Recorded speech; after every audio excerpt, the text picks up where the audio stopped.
Hoy en la mañana estábamos hablando acerca de la conceptualización cognitiva, que era uno de los principales formas de trabajo que se realizan en la terapia cognitiva. Estábamos viendo que a partir de la entrevista inicial se iba a generar esta conceptualización cognitiva. ¿En qué nos ayuda esta conceptualización? Nos va a ayudar en que nos va a dar un entendimiento profundo de los temas cognitivos y que con esto nos ayudará a generar una especie de panorama y guía para el tratamiento que se va a generar. Se comienza, como les había mencionado, a través de la entrevista inicial y es modificable durante todo el proceso terapéutico, es decir, aunque la empecemos a generar desde las primeras sesiones, durante todo el tratamiento se va a modificar y ahorita vamos a ver en qué tipo de componentes. Son 6 componentes principales los que se tienen que trabajar. De hecho, el primer componente son los problemas. Todo lo que trae el paciente, todo lo que te dice en las primeras entrevistas, hay que clasificarlo en problemas. Hay que poner problemas a los síntomas que tiene. Por ejemplo, él tiene problemas de manera afectiva, es decir, emocionales, siente tristeza, ansiedad,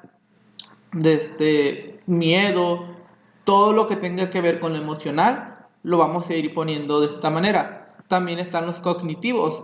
Por ejemplo, en este caso tengo el de una persona que se cuestiona constantemente, se dice a sí misma que tiene que ser perfecta, se ve con fallas y se siente atacada y no maneja bien las críticas. Otros aspectos que puede tener de manera cognitiva empieza a tener muchos pensamientos rumiantes o muchas veces se le queda la mente en blanco, ¿sí? Esos son problemas cognitivos. Los conductuales, esta persona busca la perfección en todo lo que hace. Ya lo conductual es qué hace en su entorno. Es problemática, pelea con otras personas de manera verbal, a lo mejor son conductuales. Los problemas fisiológicos, dice que tiene poco placer, está agitada, tensa y tensa de manera continua. También puede ser que la persona tenga escalofríos, que tiemble, que sude. Todos esos son problemas fisiológicos. ¿Y en qué área se le está afectando? Puede ser laboral, social, interpersonal, pueden ser problemas de drogas, pueden ser problemas psiquiátricos, económicos también. Entonces todo esto se va a ir sintetizando y se va a ir poniendo a manera de problemas, sean afectivos, cognitivos, conductuales, fisiológicos y con sus áreas afectadas. Lo segundo es el modelo cognitivo. Tenemos que la premisa de la terapia cognitiva es que bajo cada trastorno psicológico subyace una alteración del pensamiento, es decir, la persona tiene una percepción distorsionada de las cosas. Las situaciones no determinan las emociones y las conductas, sino cómo las interpreta la persona. Y ahorita vamos a ver cómo es eso dentro de un ejemplo dado. Dice, las malas interpretaciones de los eventos y no los eventos en sí mismos son la clave de los trastornos emocionales. Debemos identificar los pensamientos asociados a los problemas del paciente. Es decir, la persona va a venir muy afectada, va a tener miles de problemas, va a tener muchos problemas y también va a tener todos estos pensamientos asociados a estos problemas. Siempre existe una secuencia de pensamiento que interviene entre el evento y la reacción emocional desagradable. Es decir, en una situación dada, me siento de esta manera, pero entre la situación y el sentir está un pensamiento. ¿Cómo se mira en el siguiente gráfico? Hay una situación, hay un pensamiento, hay una emoción y la emoción va a generar una conducta. Por ejemplo, la persona tiene una situación, dice, va a salir con su esposo. Su pensamiento es, él, su marido, piensa que me veo fea y también que no me ve perfecta, me ve con fallas y su emoción es tristeza. Y eso hace que tenga una conducta de se agita y se pone tensa, ¿sí? Entonces, con el paciente vamos a ver qué es ese pensamiento el que le está generando ese problema de conducta. Ahora, cuando come, que es la situación, el pensamiento es, si como comida chatarra subiré de peso y mi esposo me dejará. Ese es el pensamiento automático. Esto le genera ansiedad y una conducta de no comer grasas ni carbohidratos. Este modelo cognitivo se va a trabajar durante las primeras sesiones, porque es a partir de aquí donde vamos a intervenir. Luego vienen las creencias intermedias, que ya es el tercer punto de la conceptualización cognitiva.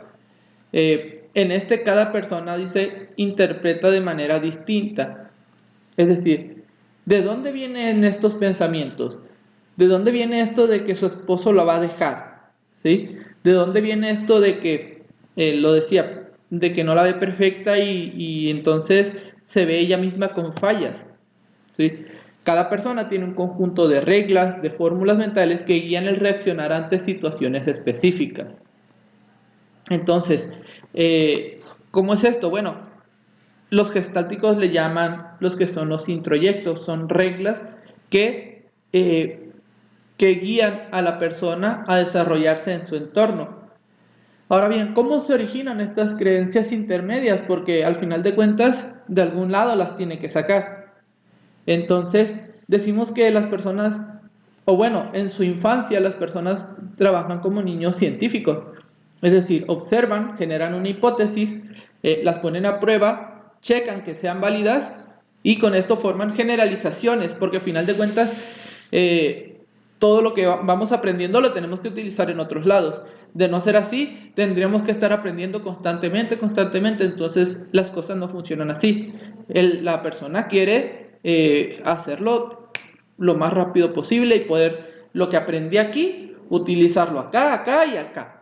¿Sí? Entonces, ¿qué observa? Por ejemplo, les pongo el ejemplo de un niño que está en el supermercado y que quiere un chocolate. ¿Sí? Entonces, empieza a llorar porque quiere el chocolate. ¿Sí? Entonces, llora y llora y llora, le dan el chocolate y genera una pequeña hipótesis. ¿Sí? Dice, a ver, si lloro, me van a dar un chocolate. Entonces, en la siguiente ocasión, va a poner a prueba esa hipótesis. A ver, la vez pasada lloré y me dieron un chocolate. ¿Y si vuelvo a llorar? Entonces, vuelve a llorar y checa que, se da cuenta, checa que es válido la hipótesis que generó, que para poder que le den un chocolate, él necesita llorar. ¿Sí? Entonces, después lo va a generalizar. Cada vez que yo quiera algo, ya no nada más un chocolate. Cada vez que yo quiera algo, solamente lo que tengo que hacer es llorar, hacer berrinche. ¿Sí? Él ya generalizó y con eso está aprendiendo a desarrollarse en su entorno. Ahora, las creencias intermedias que se trabajan como silogismos. Tengo el ejemplo que dice: Sócrates es hombre, todos los hombres son mortales, por lo tanto, Sócrates es mortal. ¿Cómo lo podemos poner? En un caso clínico, por ejemplo, una persona con perfeccionismo que dice, las personas, por poner un ejemplo, los malos alumnos no tienen 10. Y como yo no tengo 10, soy un mal alumno. ¿Sí? Entonces, si A es correcto y B es correcto, entonces C a fuerza tiene que ser correcto. ¿Sí? Esos son los silogismos. La persona no se detiene a ver si esto es verdad o no. Simplemente lo agarra y eso es. Ahora, con el tiempo las personas desarrollan un inventario de reglas, de actitudes y de presunciones que determinan cómo se adaptan en el entorno. Es lo que les decía hace un momento. Lo que aprendo, lo generalizo. ¿Sí?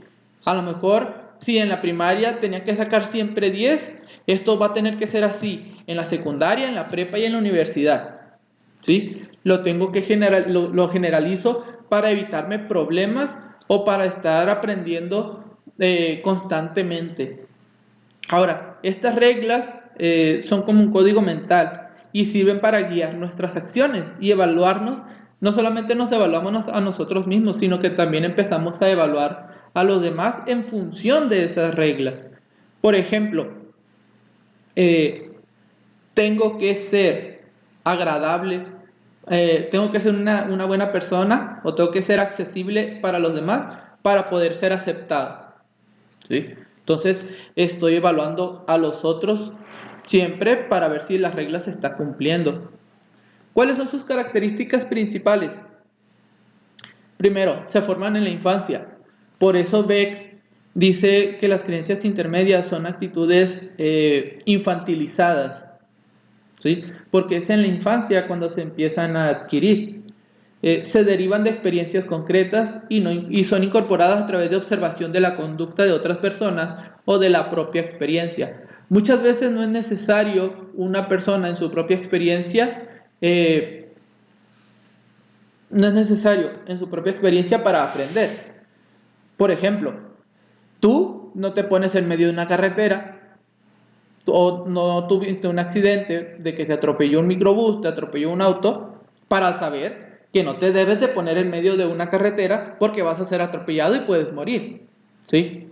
Tú lo aprendiste de otra persona, pudiste haber a lo mejor visto un accidente, a lo mejor te lo dijeron tus personas en tu entorno, ¿sí? Y con eso te bastó. Entonces, no necesariamente tiene que ser la propia experiencia. Y ahí viene un problema bastante fuerte, porque muchas veces las personas, no es que las cosas lleguen a ser peligrosas, pero no quieren abrirse a la nueva experiencia o a diferentes experiencias, porque ellos ya tienen un registro cognitivo de que a lo mejor eso puede dañarlo de distintas maneras, ¿sí? No necesariamente tiene que ser de manera física, también puede ser incluso emocional. Ahora, funcionan como silogismos, como lo mencionaba, y la premisa es parte de esta organización cognitiva. Establece las bases por las cuales juzgamos nuestra valía y valía de los demás.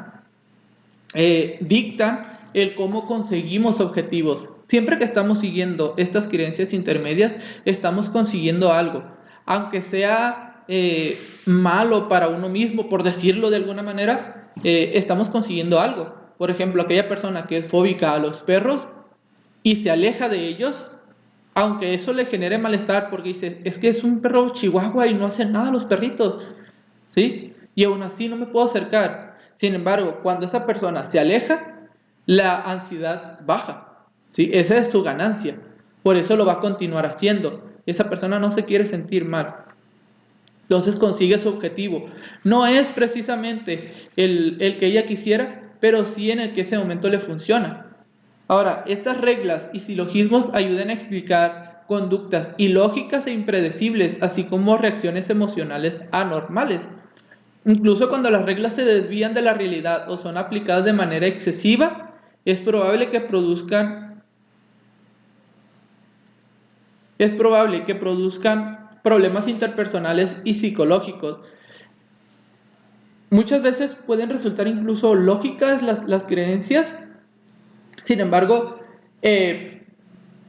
aunque resulten lógicas, muchas veces ni siquiera funcionan, ¿sí? Entonces, hay otras que sí, que de plano pareciera que no tienen ningún tipo de sentido y la persona se los cree, ¿sí? Es el caso, por ejemplo, de las personas paranoides, de las esquizotípicas, que creen, por ejemplo, la paranoide que todos están en su contra, ¿sí?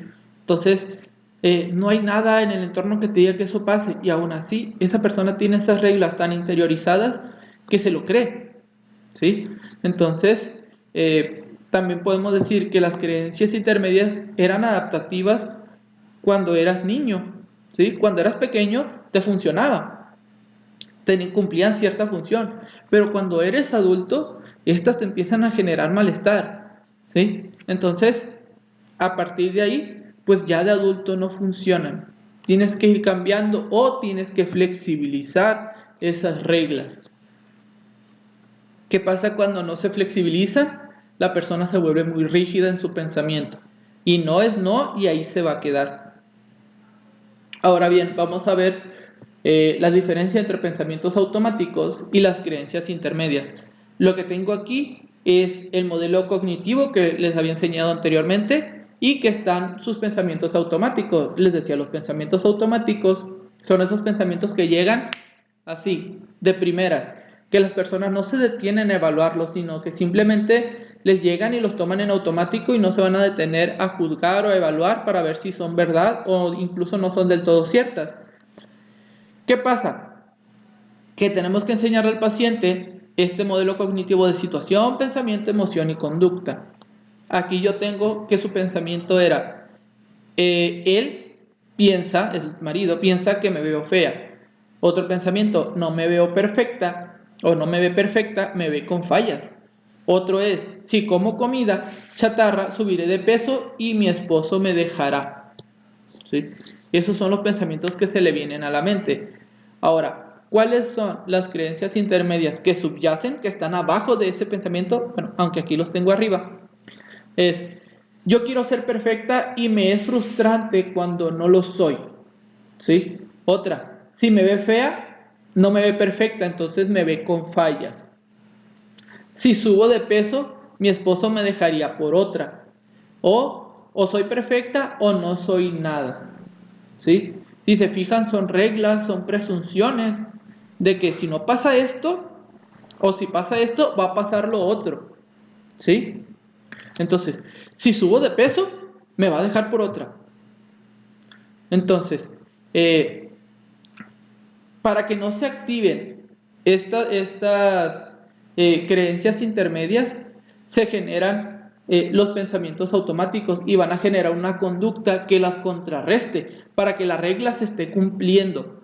¿Sí? Ella necesita ser perfecta, ella necesita no subir de peso, porque si se cumple esa regla, dice que su marido la va a dejar. A veces, imagínense, puede ser una posibilidad, ¿sí? Sin embargo, solamente porque empiezas a subir de peso, ¿te puede dejar tu marido? Para muchos a lo mejor van a decir, pues no, pero otros se lo creen al pie de la letra. O incluso pueden decir, bueno, puede que me deje si subo, no sé, 100 kilos o algo así. Otras personas dicen, si subo 1 kilo, me va a dejar. ¿Sí? Entonces, no quieren que se cumplan las reglas siempre y cuando la regla sea para un mal. O es decir, para algo negativo. De que si subo de peso, me va a dejar por otro. ¿Sí? Entonces, de esta manera, las creencias intermedias empiezan a guiar su vida. Si subo de peso, me dejará por otra. Entonces, yo no quiero subir de peso. ¿Qué necesito para no subir de peso? ¿Sí? Y lo tenemos acá. No come nada de grasa ni de carbohidratos. ¿Sí? Para que la regla no se cumpla. Si me ve fea, me ve con fallas. ¿Sí? Entonces, ella siempre se está constantemente arreglando para verse bien, para no verse con fallas, para que la regla no se cumpla, porque si se cumple le va a generar un malestar y que ya de por sí le está generando. Ahora, Beck, aparte de los pensamientos automáticos, veía las creencias intermedias y todavía más abajo ve las creencias centrales. Lo pongo aquí como un árbol. Los pensamientos automáticos son las hojas, son las ramas que están por encima. En el medio, en el tronco, están las creencias intermedias y en las raíces están las creencias centrales. Tú puedes ir eliminando, si quieres, con la reestructuración cognitiva, los pensamientos automáticos, es decir, arrancar las hojas, pero con el tallo, las hojas van a volver a salir. Incluso puedes cortar el tallo, el tronco, y sabes que teniendo raíces, el árbol muy probablemente surja de nuevo. ¿Sí? Entonces, la reestructuración es primero cortar los facilitos, las hojas, luego el tronco y al final sacar las raíces. Ahora, sin embargo, ¿qué son las creencias centrales? Son ideas tan fundamentalmente para la persona, son tan fundamentales y profundas que no se suelen expresar. Es decir, este tipo de creencias no se expresan. La persona no te los va a decir, incluso por muy consciente que esté, ni siquiera cuando te lo diga se lo va a creer. Y ahorita vamos a ver por qué.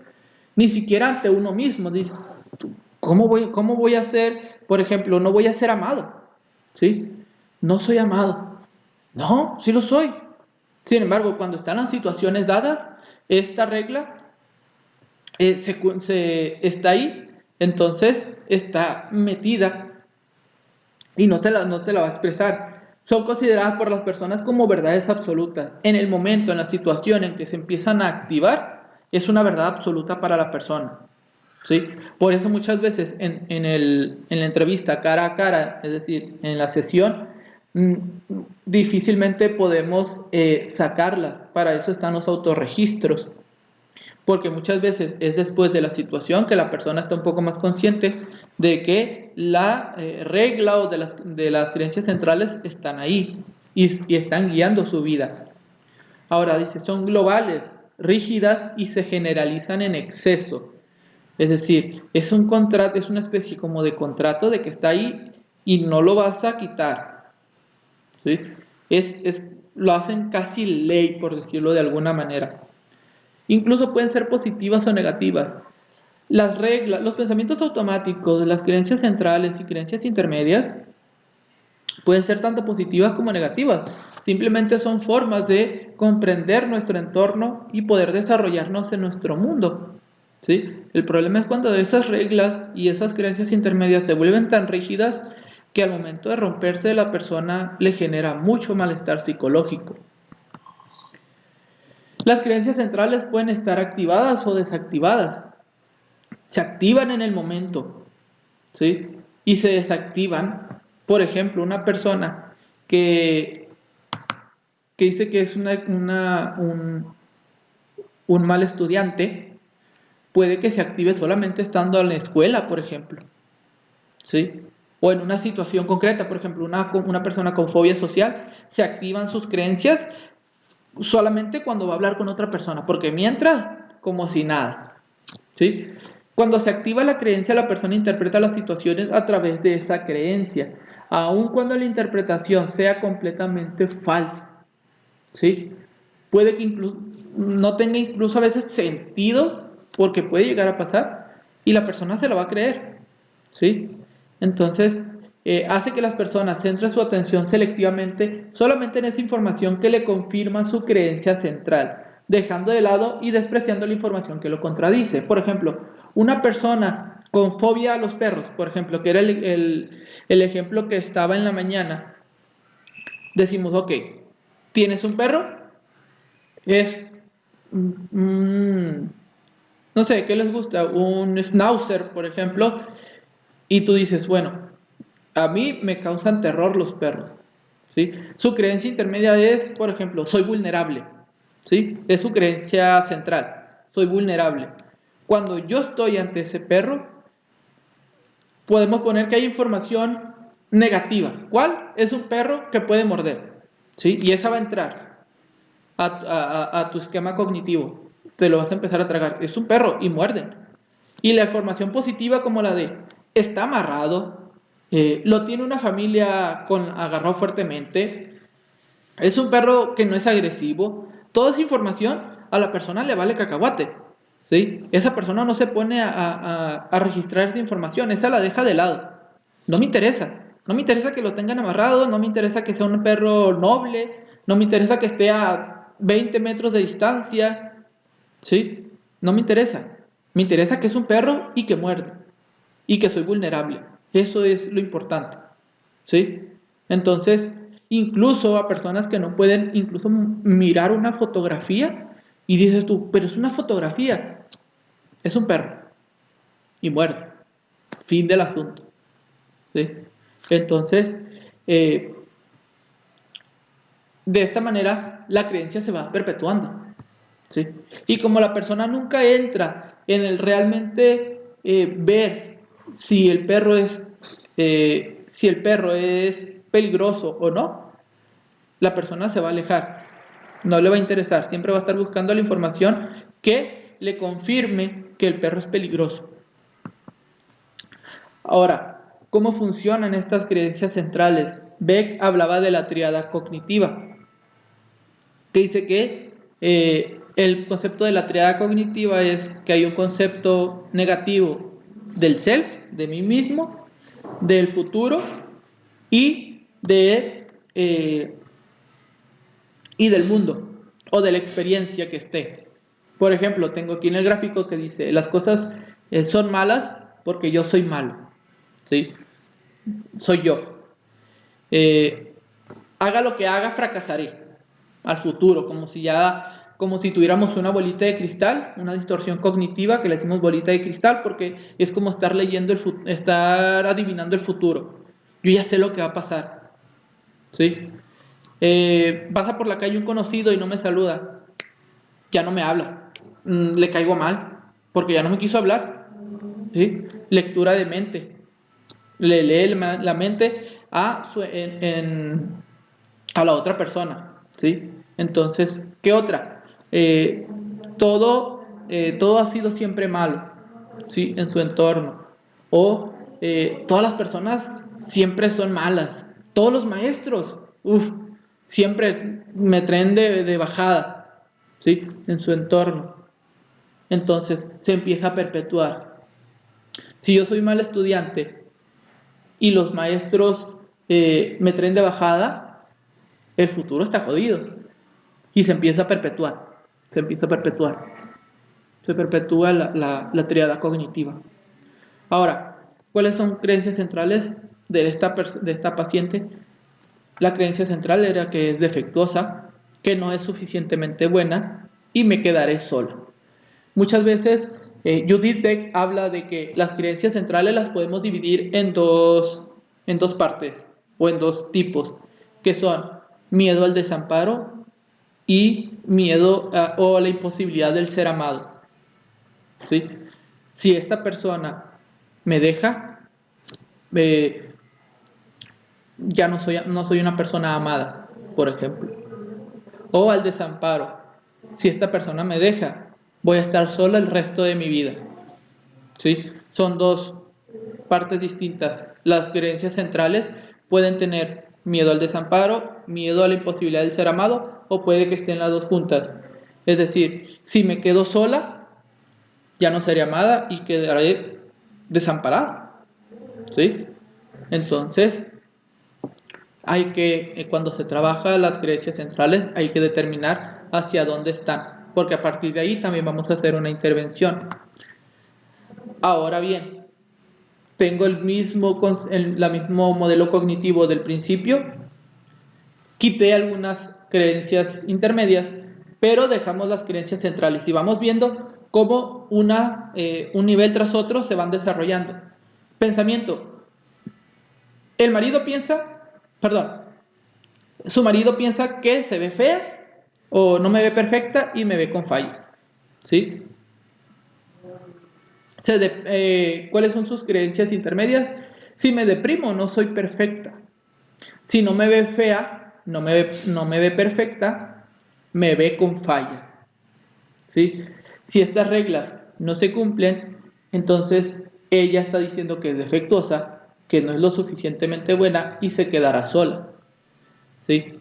Entonces, para que esto, como yo en ese momento, en la situación de va a salir con su esposo, se empieza a activar las creencias centrales, busca hacer ciertas acciones para que no se cumplan, ¿sí? Porque si llegan a pasar, le están generando un malestar psicológico. Ahora bien, la paciente creció con un padre sumamente exigente y agresivo. Su cariño estaba totalmente condicionado y ella tuvo que adaptarse a sobrellevar ese entorno. Ella de niña aprendió que tenía que ser perfecta para poder agradarle a sus papás, ¿sí? Entonces, en su momento, eso a ella le sirvió. Ella lo podía utilizar, pero ahora de adulta es una actitud infantilizada, ¿sí? Porque estamos hablando de una persona que puede ser muy dependiente. Entonces, le está generando malestar. En su niñez le funcionó, porque era una forma de adaptarse. Hoy ya no le funciona, ¿sí? Ya tenemos entonces que generamos, perdón, que pusimos los problemas, los enumeramos, luego pusimos el modelo cognitivo con pensamientos automáticos, luego creamos las creencias intermedias, generamos creencias centrales, el cuarto punto, Y la historia de aprendizaje, que es la que ponía ahorita, en el que se veía su cariño, se veía totalmente condicionado para poder adaptarse a ser aceptada por sus papás.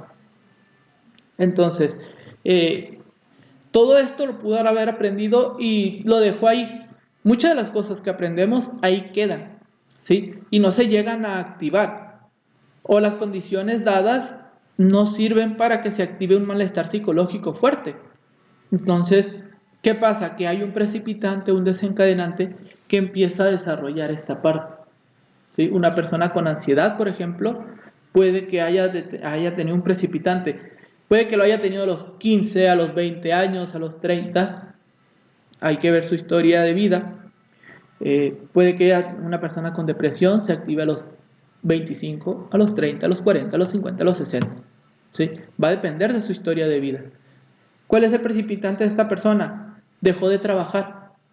No recuperó su figura después del embarazo y la constante evaluación de su esposo.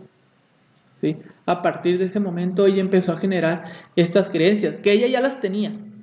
Ella siempre ha tenido esas creencias, pero no se activaban de esa manera. ¿Sí? Pero las condiciones en su contexto se dieron para empezar a generar ese malestar.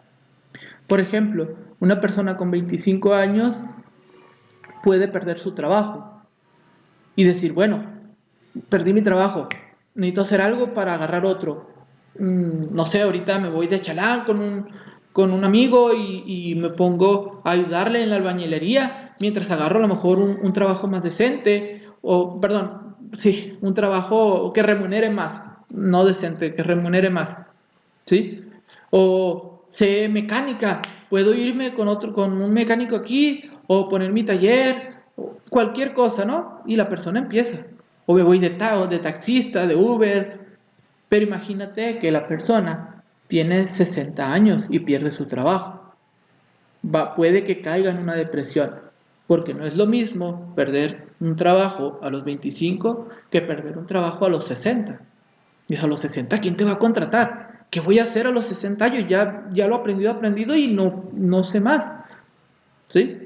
Entonces necesitamos desarrollar el precipitante. La parte de la historia es importante. Nosotros trabajamos el presente. Es decir, cómo todas estas conductas, ok, decimos, el precipitante, a partir de ahí se empezó a desarrollar. Pero también necesitamos saber qué ha estado perpetuando esas conductas. Esa persona que tiene la imposibilidad del ser amado, por ejemplo, que dice, tengo que ser perfecta para ser amada. ¿Sí? ¿Qué conducta se está realizando para que para que se sigan perpetuando esas creencias intermedias, esas creencias centrales y esos pensamientos automáticos? ¿Sí? Porque la persona en sí no es culpable. ¿Quién va a querer estar sufriendo de a gratis? Entonces, a partir de ahí empezamos a ver cómo se han estado desarrollando. Entonces tenemos que una de las principales intervenciones, o bueno, la principal intervención después de la entrevista inicial en la terapia cognitiva es realizar una conceptualización cognitiva. No la vas a hacer cuando tengas el paciente de enfrente, la vas a hacer después. Te vas a tomar tu tiempo y en la medida de lo posible, si se permite y tienes permiso, se pueden grabar las sesiones para tener un mejor análisis de la sesión. Entonces, ¿qué lleva la conceptualización cognitiva?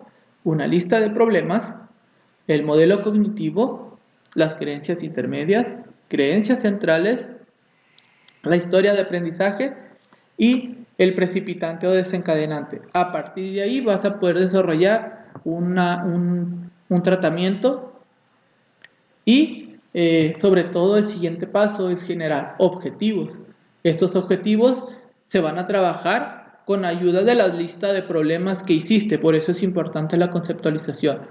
El siguiente paso es trabajar con la lista de problemas a través de objetivos, que eso lo voy a enseñar más adelante.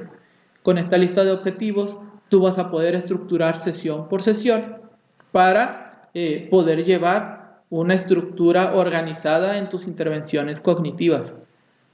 Ya después se utiliza el modelo cognitivo, todo lo que está aquí se utiliza y de nuevo es cambiante. Los pensamientos automáticos pueden ir cambiando, las creencias intermedias puede que a medida que vayamos cambiando, vayamos avanzando, aparezcan otras, desaparezcan unas, que en la reestructuración cognitiva vayan desapareciendo o las podamos ir quitando y puede que incluso aparezcan más. Pasa lo mismo con las creencias centrales, ¿sí? Pero siempre estamos poniéndolas ahí para tener organizada la información y saber hacia dónde vamos. Y no que el paciente venga y a ver qué le digo en esta sesión, sino que cada sesión tiene su manera de intervenir.